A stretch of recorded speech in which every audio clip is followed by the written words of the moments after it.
This is Caffeinated Risk, the monthly podcast for security professionals by security professionals, focused on the principles of enterprise security risk management, exploring technology and business management issues and how they relate to information security risk. Once a month, two self-proclaimed grumpy security guys bring you analysis, insights, and interviews with leading security risk professionals to learn how they work through a project, a program, or their careers using a risk-based approach to security. Now here are your hosts, Tim McCreet and Doug Leese. It's interesting to try to explain that it isn't the fact that we're a municipality in Alberta. That isn't the point, right? They're gaining access to a critical piece of infrastructure. That's the point. And I think people forget that. This could be somewhere in Saskatchewan. I don't think they really care. It's what's accessible and what can they get to. Right. So they're really just testing it out to see. Did you read that book, Sandworm? I downloaded it. Haven't got a chance to read it. It's on my list of the many to read. Yeah. What's the other one I read? It was Lights Out by Ted Koppel. That was the one I read just recently. Now, so again, I was thinking everybody's on this whole cyber physical thing, right? What does that really mean?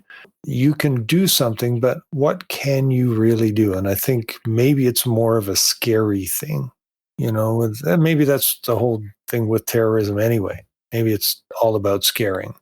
I think, well, that's part of it, right? There's a different fear that runs through executives and leaders if they know, oh, mother of God, the Russians are targeting our systems. And I think that, from my perspective, that's what drives a lot of the reaction. So you get a knee-jerk reaction to a threat that's been out there for over a decade. It's a more honed threat now. So the response I think the response the politicians and the executives are looking for is, are we okay? Are we protected? No, we never were. Where do you want to spend your stakeholders' money that you're getting? Where do you want to start reducing the risk? And I think that those are the discussions we should be having. Lots of things we can do instead of putting massive amounts of controls in place that nobody's going to use, or it makes it so damn difficult at that point to operate. They're going to go around the control anyway. Yeah, I remember didn't really work quite as planned because some of these remote control protocols don't really do things like communicate sound or clear colors or, that speed of the screen changes and stuff. And then, we've gone through the multi-factor, we've gone through different accounts and all these different challenges.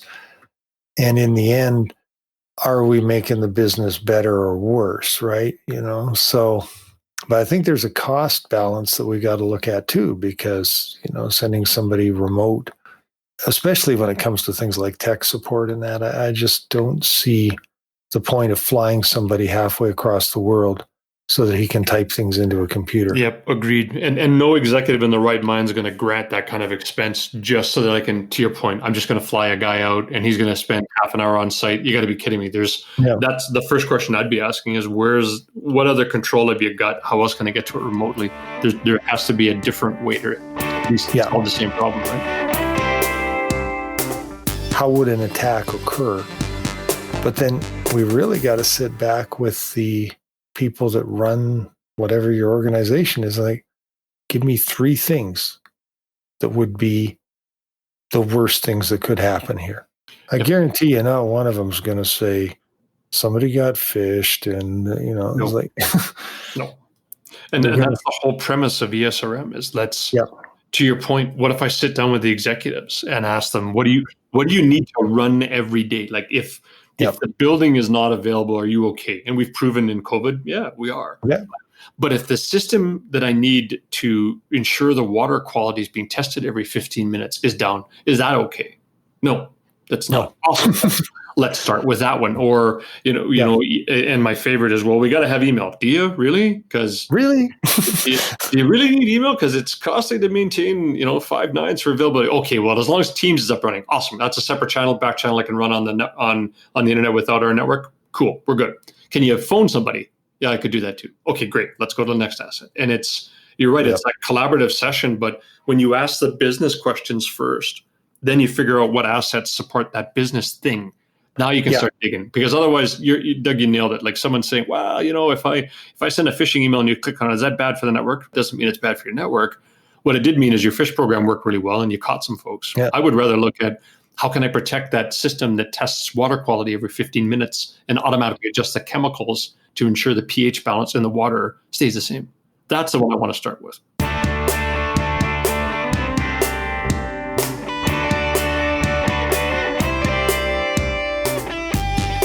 Thanks for listening to Caffeinated Risk.